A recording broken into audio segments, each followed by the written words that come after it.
Sri Lanka's most powerful news brand.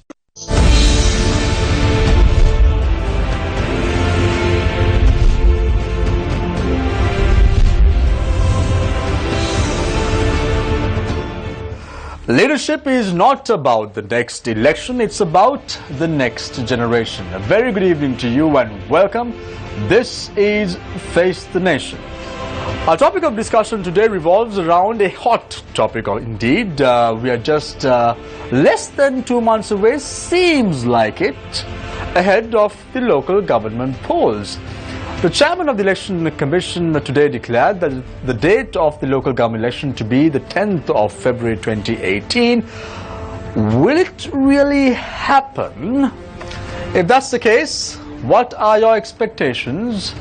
What would be the future of politics in Sri Lanka? To discuss all this and more, we've invited 4 guests tonight on Face the Nation. One guest is yet to be here. He's also apparently contesting the upcoming local government polls. He's Azad Saleh, leader of the National Unity Alliance. We are awaiting his arrival. However, I want to introduce you 2 lawyers and a civil rights activist. Let me quickly introduce them to you as well.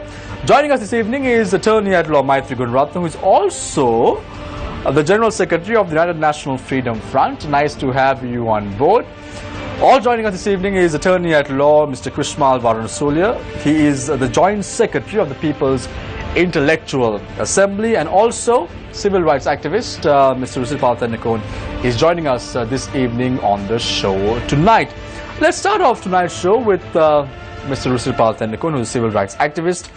Mr. Thennakoon, right now a date has been fixed for the 10th of February 2018 to be the date on which we will see a local government polls being held. Who are the winners and who are the losers in this game now? Your time starts now. Yes, a long-awaited election is now scheduled. As you said, we are yet to see the taking place of the election. Hopefully, it will. There are a number of things that, as ordinary citizens of the country, are really concerned about this election. Firstly, the polarization of the political parties facing this election. Now, my own personal view is a little different to the general thinking on this matter. Now, there is a government called the national government. Now, they have formed the national government to carry on the work of the government for the next 5 years. Already two and a half years gone. They are left with another 2 years. But still they are together, working together as the national government. Now, people were talking about various possibilities of polarizations of the scattered political parties in this election taking place. The first thing that we expected to see was, when people were concerned about who is joining whom and who is separating from whom, we were thinking how the governing body, organization, unity government, will organize themselves to face this election. We thought the first unity will be between the 2 parties carrying on the government. They are talking about uniting with various other groups and polarizations of other parties, whereas they are not themselves working towards any polarization or any joining hands together. This is a very strange But state Mr. of Thennakoon, affairs. on this very show you've said that this match or this marriage is not going to really work for Sri Lanka. Whether it is going to work or not, they are together, no? The predictions or the apprehensions that we have about their ability to work together or whether they will hold together for some time is something that is worrying us. But they are together. So now, if they can govern the country, why can't they join hands together for the local government elections? What is this unity? Is this a national government? Is there really a unity among them? Is there any truth in their joining hands together? But if that is what the people want, why not contest independently? Who says that what the people want? People have already voted two main parties to form a government, and they have declared very clearly that we are forming a national government. National government. There is no opposition, no disagreement between them. So if they can govern the country as two parties, why can't they govern the local government elections? We face the local government elections, and the governance of the local government cannot be done by both these parties. Gathering as to what you're saying right now, Mr. Niku, it seems that the people are going to be the losers of this election and not the winners at the end of the day. Definitely, because we have been taken for a ride, because it shows very clearly now what they are trying to do is, while being together, calling themselves a national government, what they are trying to do is outbeat the other party at the first given opportunity. So it is not a national government, it is not a unity, it is not a working together for the sake of the country. Thank you very much, Mr. Risipal Thanakul, senior bank as well as a civil rights activist, joining us this evening on the show. I now move my attention to attorney at law, one-time Southern Provincial Councillor of the United National Party, Mr. Maitri Gunratna. I always like to introduce him as an individual who is always contested, who've always been fired. He was also the chairman of Lanka Coal at one point. Then he was asked to leave. Now he's holding the position of chairman, the competent authority of Lanka Mineral Sands. I don't know how long that is going to last for you. However, now you are a general secretary of the United National Freedom Front. Why is your party different to the others that we're talking about? You have the United National Party, you have the Sri Lanka Freedom Party, and you also coming with a party. It seems to me that you too have your agenda. Isn't that the case? No, we have an agenda. What is your agenda? Agenda is to see that the country goes on the right path. And why I say we are different to the others is because our political party is a new political party, and we are coming into a new election system. That is the local government system, which is being held under the mixed system. That is 60% of the electorate is coming under wards, that is first past the post system, and 40% on proportional representation. So therefore, this is the first time we are experiencing a system like this. Now, when you take the ward, that is approximately about 1,000 houses for a candidate to nurse, when you take the ward. So if a person is willing to contest, and if someone wants to change this system, if they want to contribute towards the local government or their municipal council, it is time for them to put their foot forward and take the challenge. Or they should, as a community in the ward, get together and put some candidate forward so that their interests in the ward and in the municipal council will be looked after. Because this election, I would say, this system is extremely good for the country, for the simple reason that one ward will have a member whom the people can go and speak to, or the member is responsible for the ward. That is the first advantage. The second advantage is, under this system, you don't need to spend a colossal amount of money to contest and win. For instance, under the previous system, if it was the Colombo Municipal Council, you are expected to spend about 5 to 6 million per candidate to win the election. All well and good, Maitri. Now, what you're saying is the new system is going to be favorable and it's going to be less cost effective to a candidate. However, hailing from a political party now, being the General Secretary of the United National Freedom Front, how difficult is your task to find candidates to contest under your party, because people are disgusted now with politics? I think we were at undue disadvantage because we got our registration maybe 3 months before this election process. We could not go and start reorganizing because we didn't have the political, we were not recognized as a political party. That was a distinct disadvantage. And in fact, I brought it to the notice of the chairman of the Elections Commission that this is not to delay the election, but the Election Commission needed to educate the people of what this new system is. How many electorates are you contesting? We are contesting about 75 local government bodies in the country, including Trincomalee district, including Ampara district and the other district, and we may also contest the Vaunia and the Jaffna district. Less than 2 months away from the election on the 10th of February 2018, who are your mayoral candidates? We are still talking to them, and we don't want to expose their names right now because there is 3 more days for us to hand over the nominations. Mantri, is it that you don't want to expose their names, or is that you have not really found anyone? No. We have found. We are looking for better people. We have found good people. So you'll see in another 3 days' time. No one on to your left, certainly. Let's not Krishwal.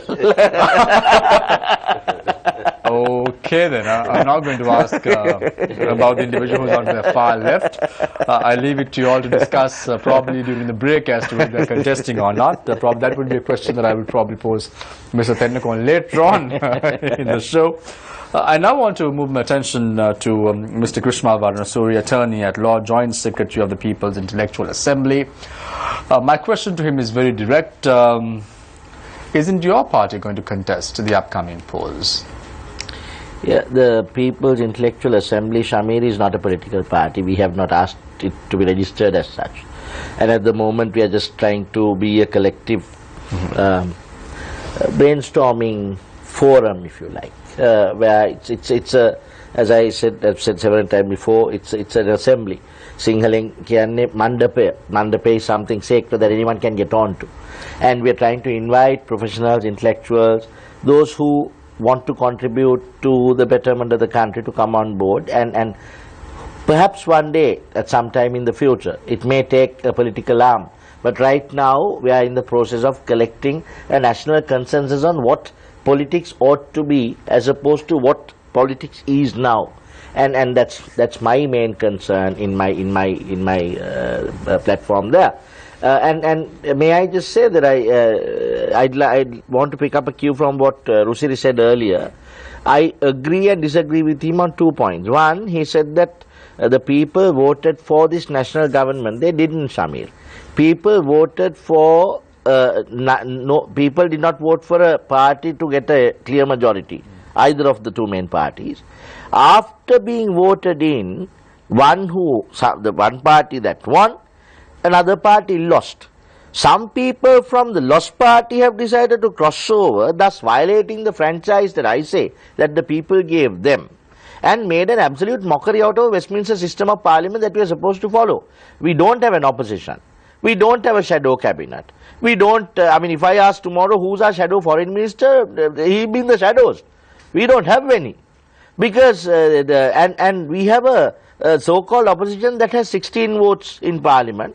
We have a chief opposition whip that has 6 votes in parliament, and then we have someone that calls himself a joint opposition, half of whom are actually in the government. So it's a mockery of a Westminster system, and that's why I disagree with Rusiri. I agree with him that what they're trying to do is as to political experience. These elections, I ask the people out there to ask yourself, are these elections, have you heard anyone speaking of your national health policy, hospitalization, medical, education for your children? How do you stop those poor mothers jumping into rivers with their babies because they can't buy themselves a cup of milk? Have they been addressing your economic problems, or have they increased the number of members by almost double and thought of what they can get for themselves? And I'm going to ask you now, are you going to continue in this blue, green, red or what other color mentality where nothing serves you other than running after a politician, and you think that by running after a politician you can get something for yourself? But you're not running after policy.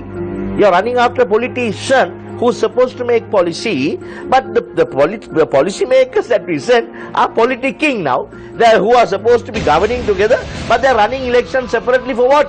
Do you think for your benefit? No, for their benefit. They want to show how big they are. And I'm asking you now, does that serve your purpose? Krishmal, and if you think that it does, go and vote. Krishmal, I would have really loved to come to you after listening to the views of Azad Saleh, the leader of the National Unity Alliance as well, but because he's not here yet, maybe we're going to pose this question to you. You just heard the views expressed by Maitri Gunratna, who's attorney at law and general secretary of the National Freedom Front, and he said very candidly, I want to serve the people. However, what we've heard from politicians is the fact that they promise the world, and when they're appointed and come into power, they do not fulfill the obligations to the public. Do you think the man on your right also would do that? No, man on the right, Samir, I mean, I've known this man for a long time. We've been in school together, so I don't want to personally comment on him. I will, if at all, I don't want to say who I'll vote for publicly, but if at all he canvasses my vote, there's a high likelihood that he'll get my vote, because I believe in the man. But let's not make it personal. What I'm trying to say is, the people need to realize which man or woman comes and says, I'll give you the world, but doesn't deliver on that promise.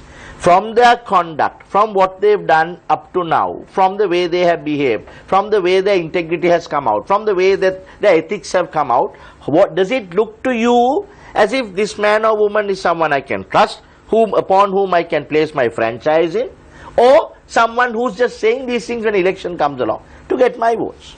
Thank you very much. Samir, no, there is something which I need to clear. Yes. I'll give you 20 seconds, yes. Yeah, because now when you introduce me, you say I was fired from the coal company, but now you're going to get fired from the mineral Southern Provincial Council as well, from the United National Party. I can name a huge list. Yeah, so, there are reasons for that. It's a very, very adverse type of introduction I'm getting. Right? So I think you need to give me a little time to clear my name. I mean, I was fired. Absolutely. I was fired. Of course. Not for doing anything which is against the Yapalne government or which is against the public interest. Now, if you take, for instance, why we were fired from the UNP is because we said that there was no democracy within the party, and that the UNP, the leader of the UNP, was towing a line and was working hand in glove with the incumbent president, Mr. Mahinda Rajapaksa then, and then they saw to it that we were removed. So that was one reason.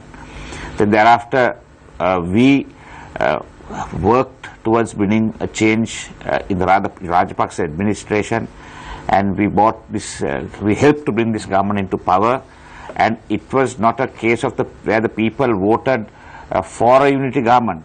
They voted against a dictatorship. They voted against a dictatorship. So what they wanted was anything other than that dictatorship.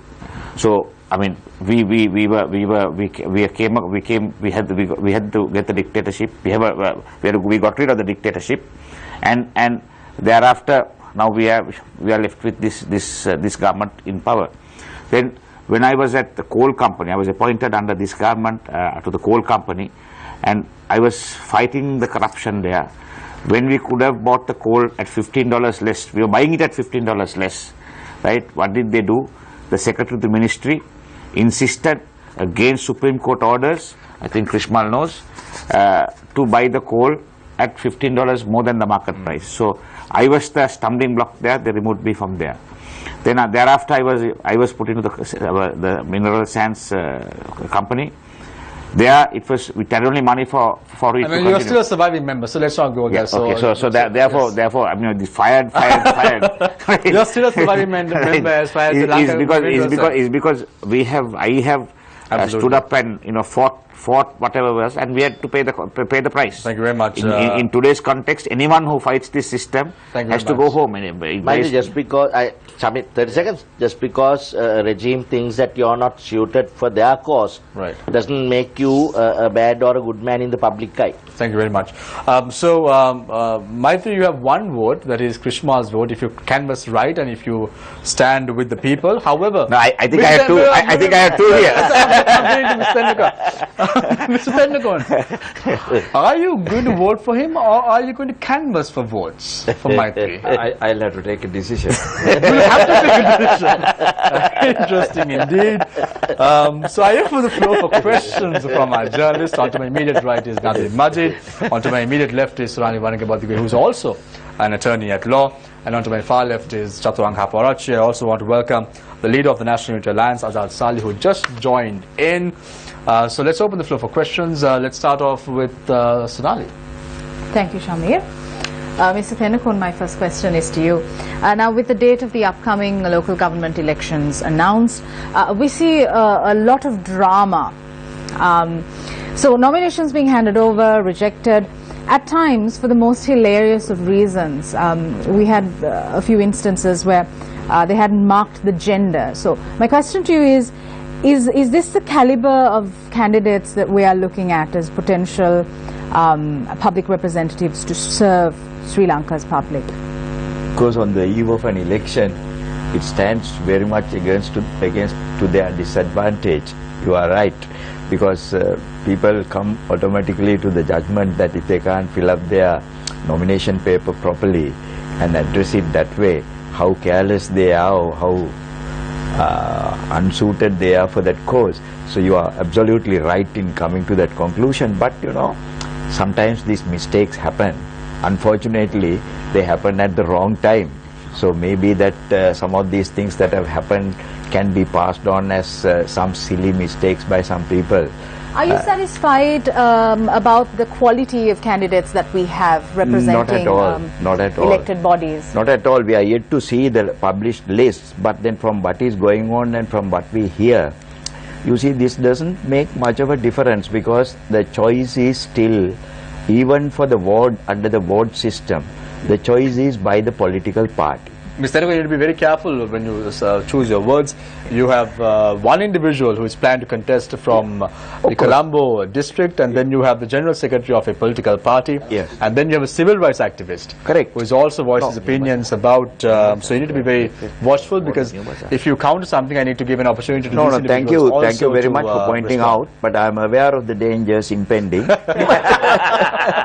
I know, it's facts are stubborn. You see, however much it is not in agreement of some people, facts are stubborn. What I say is, today, I don't see any candidate on his own can fit in himself into a list of a party.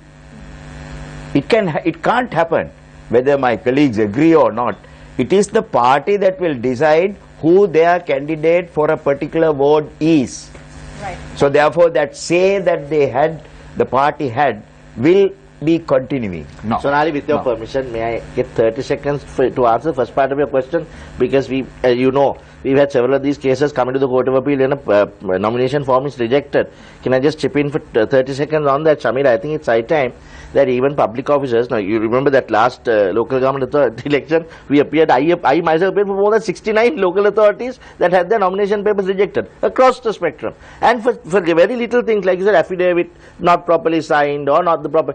I think it's time that when the present Chairman Commission, Election Commission was then the Assistant Commissioner, I actually had to got up and defend immediately, because the Attorney General I didn't think was properly defending the man, because the lawyers for the parties are shouting at him for rejecting papers. I think public officers must also now, Sonali, get beyond this strictly looking at things if there is a genuine mistake made. Yes, as we know, affidavit can't be corrected. So maybe even get a fresh affidavit, give them some time. Go and get a fresh affidavit. But we need to get beyond this rejecting nomination papers just for little mistakes, and they have to spend lots of money, come to the Court of Appeal, challenge it, and then get it corrected. So I think we need to look at that. Certainly, the other thing is, now I think the courts have held that if at all the nomination papers have to be rejected, it should be rejected by the people. In the sense, now you have to submit a nomination paper, and for the Elections Commissioner to reject it on a small technicality is not correct. Do you think that an individual who can't even fill a proper nomination form is fit to govern this country? But No, they it's don't not fill a, it, no, Shamir. it's a Shamir, it's a thing. Now we'll say 345 or 340 odd councils are being held. It's a party hierarchy. Right, so there is only one general secretary, and then it's a tedious process, right? There has to be a authorized agent who has to go and pay the deposit, or the general secretary himself has to go and pay the deposit. So there are a lot of technicalities which have been put on the way before this election is conducted. And so I also can't the understand why you need these technicalities. So look at the other thing where the nominated person has to himself go and give the, I mean, say the man broke his leg. I mean, Nominated, so yeah, practical. on his way to give the form, fell down a precipice and broke his neck. Then what? Are you going to reject it? We also have the leader of the National Unity Alliance, Alat Saleh. Before moving on, gentlemen and ladies, you were the leader of the National Unity Alliance. Would you be contesting under a different political party at the upcoming local government polls? Now all political parties are going in alliance now. So we are. So which alliance? Not us, sir. So which alliance are you part of now, Mr. Saleh? we have to join the SLFP. And are you going to be the mayoral candidate of I the... think so. You think so? You're not sure. You're not sure? when will they let you know whether you're going to be the mayoral candidate or You not? can see it day after tomorrow. Day after tomorrow. On the 12th of February. Mr. Gurunath, I want to ask a question from you. Now, there is the president of this country, the leader of the SLFP. When former President Mahinda Rajapaksa was trying to create this new party as a alternative to the SLFP, then the allegation towards them was that they are trying to break away the support that was there for the SLFP, the support that was there for the president. You're doing the same thing. You were once a member of the UNP, now you're breaking away from the UNP and creating another party called the UNFF and taking people who are supporting the UNP and asking them to support you. No. One thing is this, Chaturanga, I was fired from the UNP as Shamir very correctly introduced me. I was fired. That is because we demanded for democracy within the party, and we knew that the party can't go on that way. And one thing is this, to divide the UNP, you don't need an external force. Mr. Ranil Wickramasinghe is good enough. You leave him there, he will bring it to zero. So therefore, there is no need of Maitri Gurunath or anyone else or Asad Saleh to go and to divide the UNP. The UNP will be divided and brought to ashes by its leader itself. So therefore, all what we have done is, well, I would say this: at the rate the UNP leader is discouraging the UNP diehard supporter, they have no alternative or no other place to go to, right? And what happens is they end up either in the SLFP or in the JO. So then you lose all the UNP, diehard supporters for good. Once they go to a different party, you lose them for good. But the United National Freedom Front is more or less a party which is a outshoot of the UNP, which has similar type of policies to the UNP. So I think they feel very comfortable working with us. And so what you're saying, Mr. Gurunath, is are you trying to be the Podujana Peramuna for the UNP? The SLFP and the Podujana Peramuna are the two parties. Now you're saying the UNP and the UNFF. No, there is a difference in that, Chaturanga. Now the Podu Vipakshaya is a party, the Ekabadha Vipakshaya, right? Now that is a party where President Mahinda Rajapaksa, former President Mahinda Rajapaksa, having served for 10 years. Not a party. It is not. They call themselves a party. They call them. Having served for 10 years, he relinquished his duties as the president of the SLFP. Having done that, he goes home, waits there for about 3-4 months, and then he gets a sudden thought that he must come and take the leadership again. Here, it's not, our case, it's not a case like that. We were in the UNP, we demanded for more democracy in the UNP, we demanded for change in the UNP, we demanded for the UNP to bring that incumbent government out of power. That is what our demand was. And we very clearly told Mr. Ranil Wickramasinghe at that time, you are having a deal with the Rajapaksas. You are having and that is the very reason why President Mahinda Rajapaksa, he called for a presidential election 2 years before his time. Because he thought he had Mr. Ranil Wickramasinghe as the candidate and he can easily have a walkover. He thought it was going to be a walkover, right? And as a result of that, he lost everything. Mr. Saleh, I want to ask you a question as well. Now, you were very close to the UNP, as I recall. You were close to former Minister Ravi Karunanayake as well, and people thought you would contest from the UNF as Why several- only Ravi Karunanayake? you were speaking very openly about the UNP. There was a and- point that you were holding a candle to the You keep former saying that, Minister of Samir, you keep Finance, saying that. Ravi Karunanayake A as well. friend is a friend. Anyway, getting back to the Yeah. question, yes. The question is very simple. Why not go with the UNP, and why did you decide to go with the SLFP? No, see, UNP is a party that can't keep up to its promises.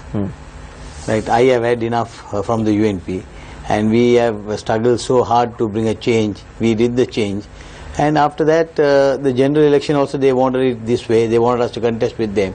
So we negotiated. They said, no, you have to go island wide, and we will nominate you on the national list, and they didn't keep up to that promise. So we have not gone behind them. But from that day, we have been struggling hard to have our own political What party. makes you think that the SLFP will keep up to its promises?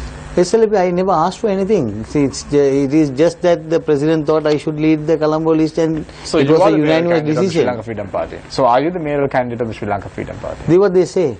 This is what they say. Who promised you this post? So let me see. I'm of course working with the Can I list. ask you this question?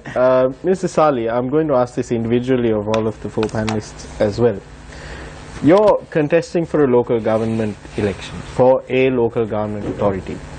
What do you think are the people's expectations from a politician or a candidate who's contesting for a seat in a local government authority? See, when it comes to election, let it be local government, provincial council or parliament. People want the best. And people want a party that can keep up to its promises. But we have never had that experience in Sri Lanka. Every party that came have been betraying the people. Every promise that has been told to the people have not been kept. Now this is a good governance government that we bought in. We were talking so much of corruption, right? Murder, lots of things that we spoke, but are we getting what we wanted? Today, we accuse Mahinda Rajapaksa.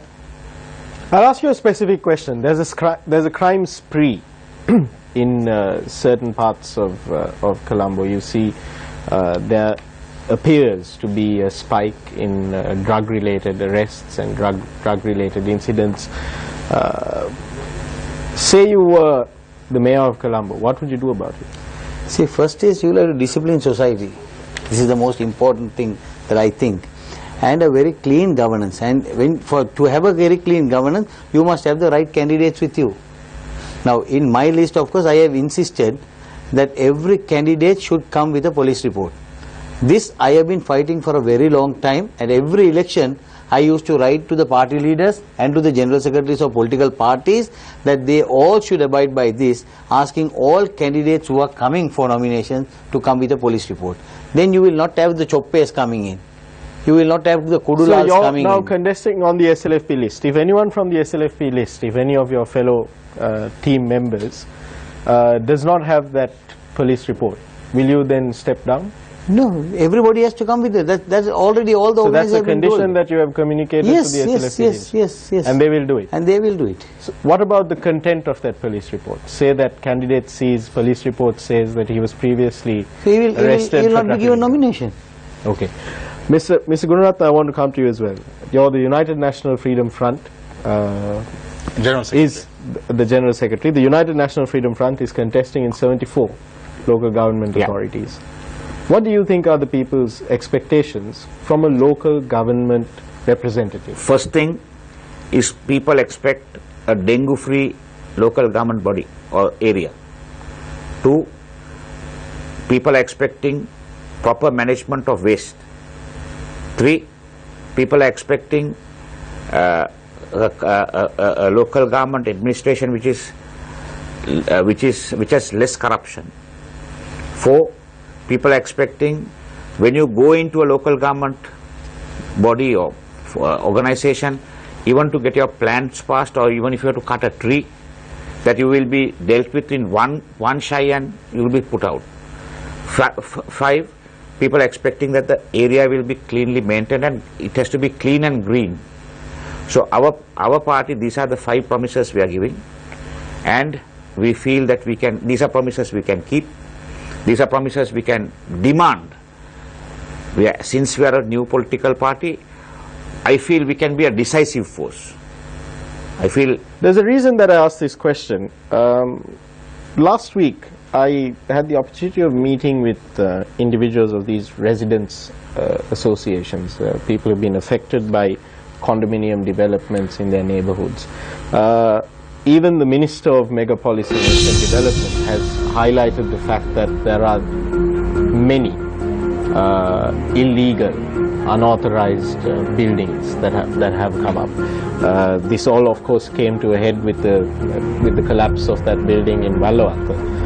But a lot of these buildings, the permit process, all of that happens through the municipal councils, Yes. the urban councils, Yes. and the Pradeshia Sabhas. Are you confident that you can stop this? You Well, can stop this practice of no. people being giving permits to I, build? mean, I don't think anyone can stop it. But what you can do is you can reduce it. We will make sure that it will be reduced. I don't think anyone, if someone comes and says we are going to stop corruption, I don't believe it.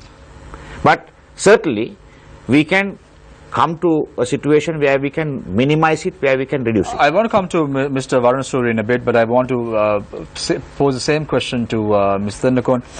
Are these the expectations of the people? Eradicating corruption, waste management.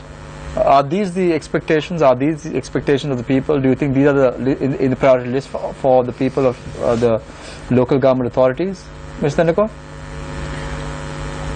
As voters, basically they will want some services provided by the local body to them. That is definitely there on the cards. But in the politics of this country, the polarization or the division or their minds is working in a different way also. They are supportive of parties, they are supportive of groups, they are supportive of people of their choice. So these things are there. So what will come to play is what they have in mind. They will want their party to win, what at any cost. Now there are some people with all the defects, with all the corruption, with all impracticable proposals happening, they still support the party. Why? Is it because they are served by that party? This is a very strange state of affairs. This is the thing that has to be changed in this country. This, by the affiliation that they have eternally and forever, with that party. I don't know for what purpose people are tied up to these parties like this. Krishmal, as a resident of Dehival Mount Lavinia Municipal Council area, what are your expectations? My hometown is Moratuwa. Yes, what are your expectations? Shamir, the expectations of a local authority differ from place to place, from people to people. You must look at a local authority election, answering your question, from the perspective of democracy. A local authority is the first place where people can participate in a system that they are governed by. This is actually going back to Gandhi's Panchayat or Gram Raj concepts or ancient Athens and Sparta, where there was direct democracy, directly participating in what affects you, which differs from place to place, time to time, people to people. Local authority is that minute structure. Actually, a proper working of a local authority, Shamir, can take away the absolute need for this white elephant called provincial council. Precisely. You follow? Because if a local authority functions democratically, where down the road you know what is needed, it may be dengue on one day, like Rusri said, it may be some other issue another day, for Azad in Colombo it may be another issue, but the people in that area take part directly through the chap down the road who you can go and have a cup of tea with, not the chap that comes in a Land Cruiser and whizzes past you and who you can only see on television, who you vote for and send. The man that is down the street who you can go and bang on the gate and say, "Oi, I don't know, mata theena prashna kaanu suddha karega." So that's where people participate directly, democratically in a local authority. That alleviates the need for a white elephant where we spend millions and millions in provincial council. Mr. Anasuri, Can I just Yes, I'll give an opportunity to you and also Mr. Sali to respond. Yes. 30 seconds. This new system which has been introduced for this local government election is as Krishmal says, is That a happens form in of politics? form of direct democracy, direct democracy, because the people in the ward get to appoint their candidate within the ward. The votes are counted within the ward or within that area. So therefore, I think it is the closest form of direct democracy at government level. Yes, Azad, you can also respond to it. Yes. No, with regard to what our friend said, unauthorized constructions, and as he said, the collapse of a building and buildings coming up, this is not something that cannot be stopped.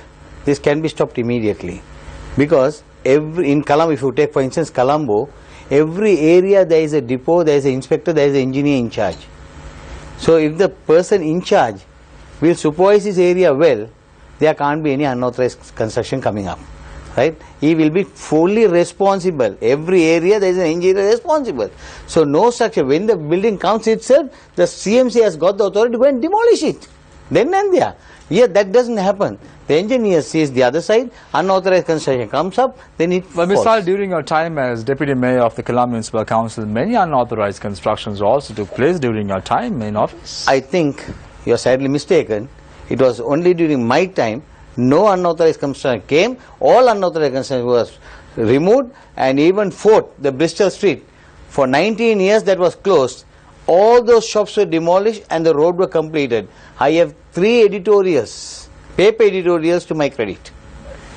Mr. Vanusuri, I want to ask a question from you. Now, the previous time we sat and spoke about this same issue, you said we can't sit under olive trees like in the ancient Greece and decide the policies of a country.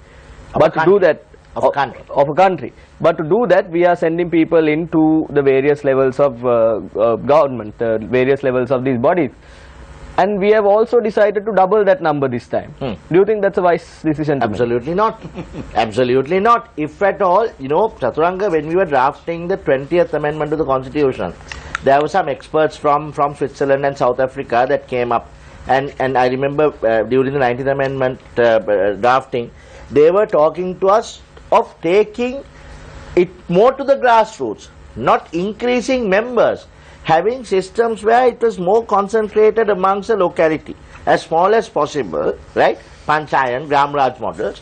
From there you can have a filtering up into the national legislature if you want. Maybe have a bicameral system, 2 houses, where someone from an area, a larger area, that represents a little, say, a number of the pockets, can go up to the national legislature, so that if okay, local problems are handled locally, but if there's something that needs national need, that is taken through them, because there are systems that you can put in Chaturanga, but you and I, that's why I say sometimes it's disappointing to come and chant here. We keep on chanting our mantras, but our people go running behind red, blue and green. No sooner a car comes down the road and plastic flags hang, they Jai Veva, and they run. And finally, the only Jai Veva has been to the member who's elected, no Jai for them. Next 6 years they run again with Jai Veva. So we are crying foul. But if these systems can be implemented Chaturanga, if there's, say, some regime, I hope it will happen in our lifetime, at least if not in our children's lifetime, some regime comes of intellectuals, professionals, teachers, housewives, people like France, Macron, Canada, Germany, Europe, that's sweeping across New Zealand. People who get beyond politics, look at leaders and say, let's build the country. Thank you very much, gentlemen, for your thoughts in the first and second rounds. We're now going for a short commercial break. When we come back, I would give an opportunity to each speaker to rebut the points brought out by the other speakers as well. So we're going for a short commercial break. When we come back, we are discussing about the upcoming local government polls and the expectations of the public. Stay connected. Stay with Face the Nation.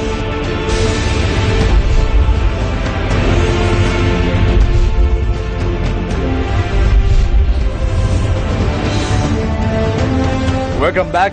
This is Face the Nation. Some heated debate and argument during the commercial break. I want to drag my attention to Maitri Gunaratna, attorney at law, as well as General Secretary of the United National Freedom Front. Maitri, you say that you can't do anything about illegal constructions that are coming up, but you need to work on that premise. You just said in your second round, you said that if there are any illegal constructions that are taking place, you can't fight against those because you can't stop it. You just said it. I said corruption, you can't eradicate corruption completely. Okay. But not I didn't talk about illegal constructions. You can eliminate all these illegal construction. Right. If the officials in the municipal council are accountable and answerable. For instance, now if someone brings or if this audit bill is brought in, all public officials will be accountable and answerable. That is why there is a huge delay in bringing this audit bill. So if we'll say, for instance, there is an official, as Azad said, in a certain area who has authorized illegal construction, and moment it is reported, all you do is you take the file and see who gave the approval for that illegal construction. You call him, you issue him with a charge sheet, and you can fire him. It's simple as that. You can fire. What happens to the illegal construction itself? Then thereafter there is enough provision. The Municipal Council Act is so powerful that you serve a notice on them, they will get a chance to be heard before a magistrate. So they will get a chance to be heard before a magistrate. If they can show that the construction is legal, the magistrate, with all respect, will allow that.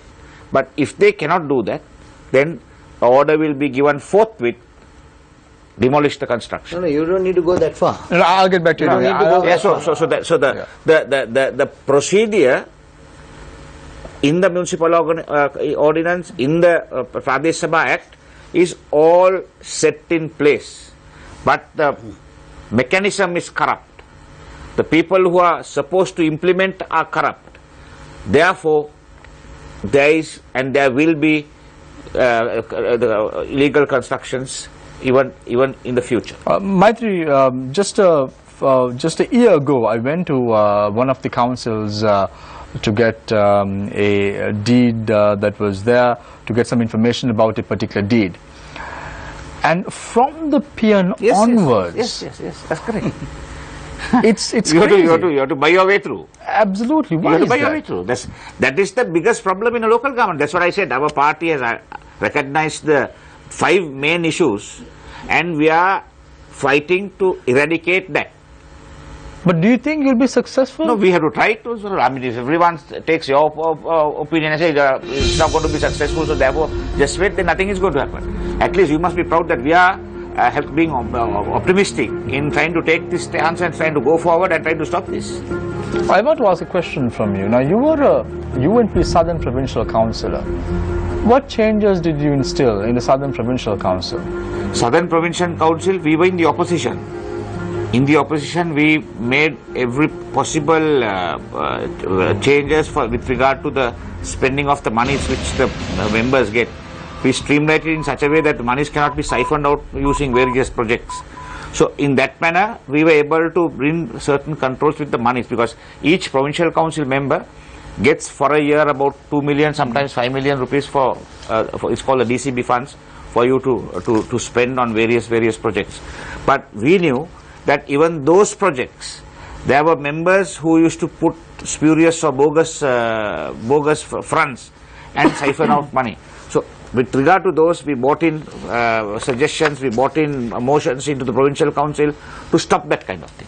Thank you very much, Maitri Punratha, attorney at law, as well as the General Secretary of the United National Freedom Front. I now move my attention to Ms. Azad Saleh, leader of the National Unity Alliance. Ms. Saleh, I have a viewer who is posing a question from you with regard to some illegal construction that took place during your tenure in office as the Deputy Mayor of the Colombo Municipal Council. You wanted to know the road.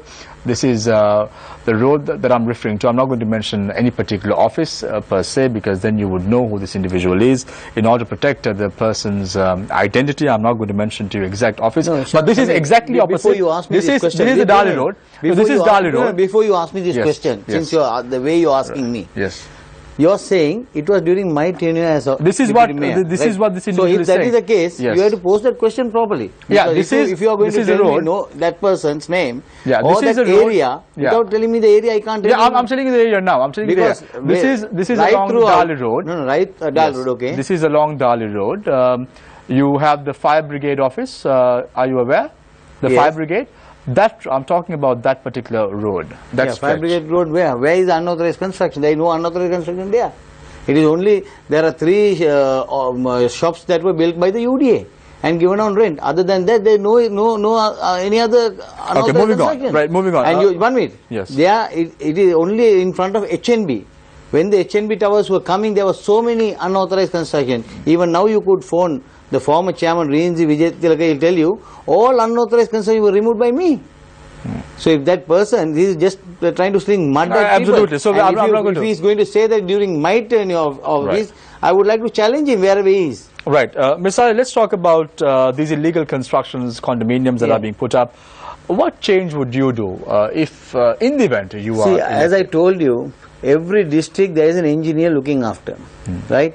Now, the engineer is totally responsible if there is any unauthorized construction coming up. Like Maitri said, that is the second stage where you go to court. But as a council, we have the authority to just give him 7 days notice to remove the unauthorized construction that he has constructed.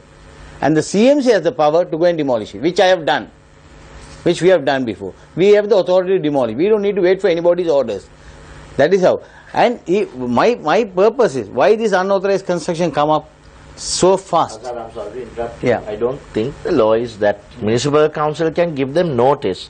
But after the notice is given, the law provides them a window where they can, if they don't answer that notice, only you can... No, Krishmal, that is only on a private land. I am referring to the state land. Okay. I am referring to state land and recoveries council of land. provisions different. Yeah, I am referring to council. Unauthorized comes. Nobody does any unauthorized very much on a private land of their own because they know. I am talking about. I am talking about the payments. Illegally encroaching public. Yeah, public. That's my question is that is where most of the problem is payments, state lands. Yes. Overnight, what they do, they come and start construction on a Friday. By Sunday, they try to finish it. That is on state land they do. So there, the engineer is responsible. He has the power to demolish it. That then and there. You're talking what to I'm different saying. things. So he is responsible and he has to work according to that. That will be one. Now, if you will take that 4 Bristol Street, President Premadasa, when the Bristol building was on fire, he gave all those shop owners the road. The UDA built the construction. For 13.5 years, that building was built, not a single person moved from the pavement on the main road. So as I came as the deputy mayor, my mayor went and I was acting mayor, I served notice and told them, get to the building.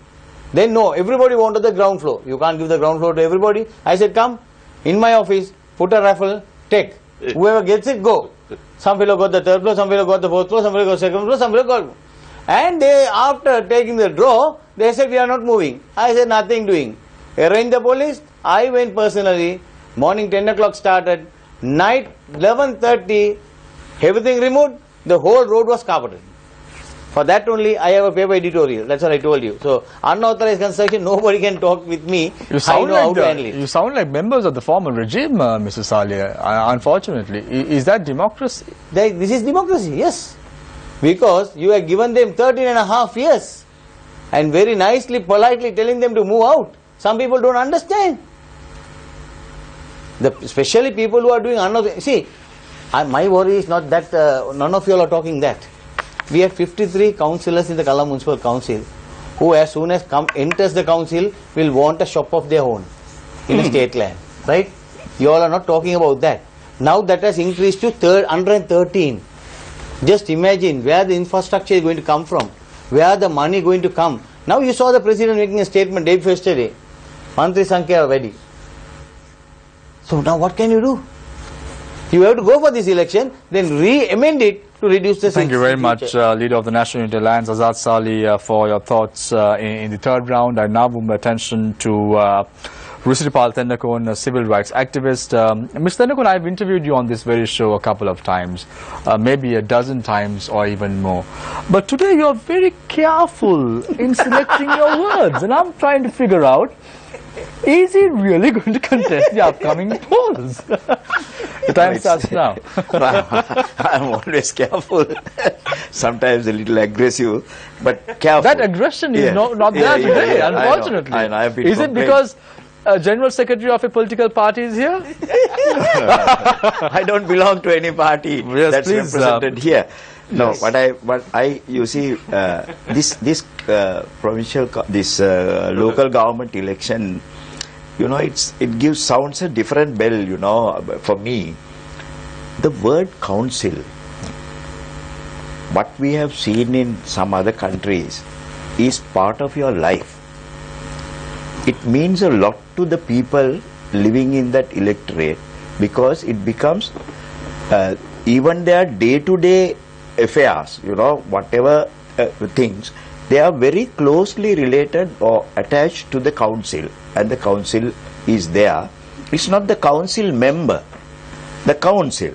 The council plays a role in almost everything. You can't put up a parapet wall by yourself if it is in the bordering another property.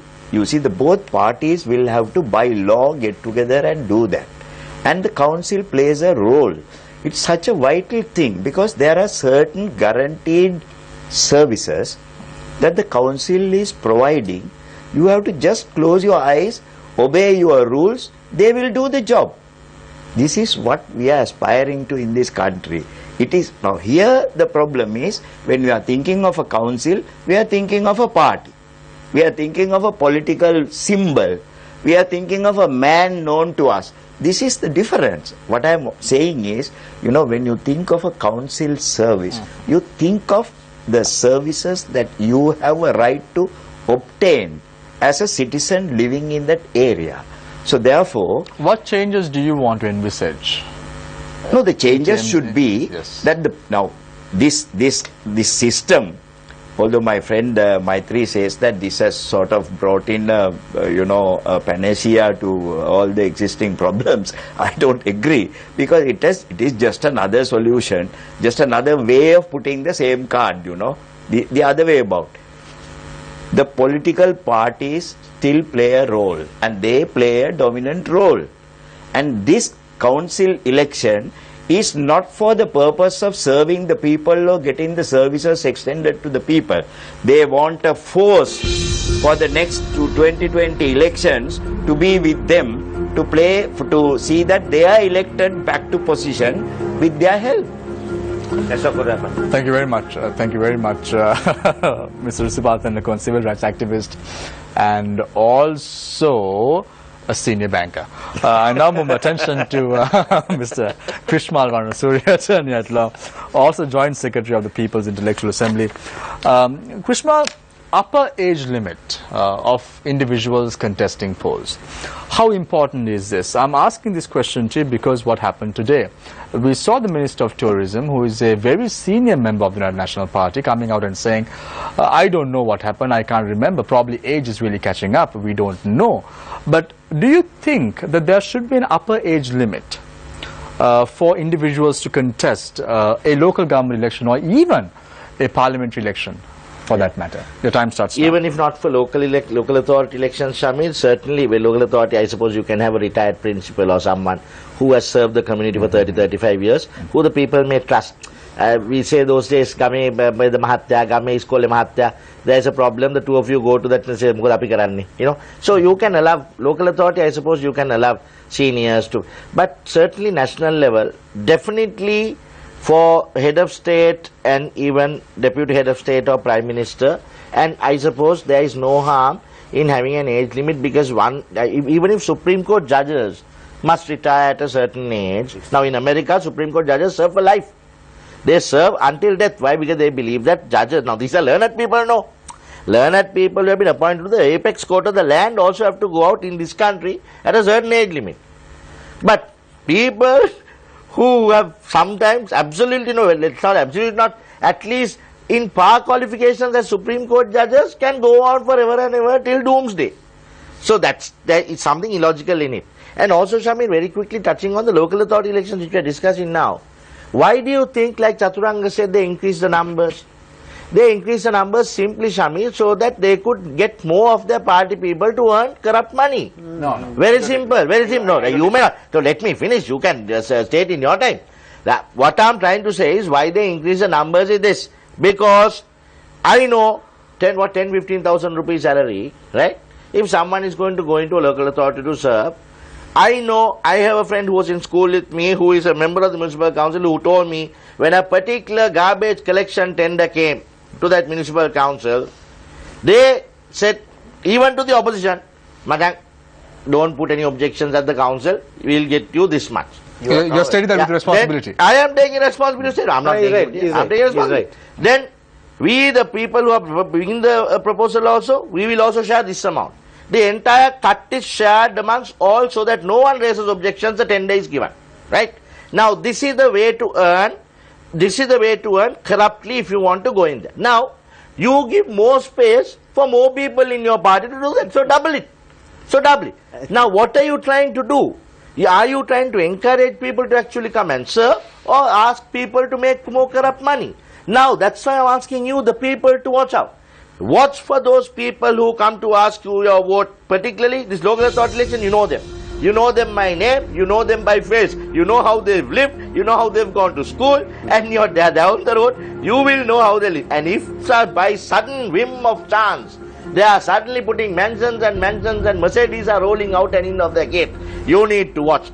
These are the people that you need to watch for when you cast your valuable vote. Mr. Varasur, I need to give an opportunity to. But I have some more time. No, I will give you 20 to 30 seconds to respond. Maithri, you said that you're not in agreement with Krishpal on this. Why is that? Rasul, the main reason is we have had a war in the north. We have had many wars. No, the question is very simple. The question is about the number of people. I'm coming to that. Why people took to arms was because they had no place to go and voice their dissent or their opinion.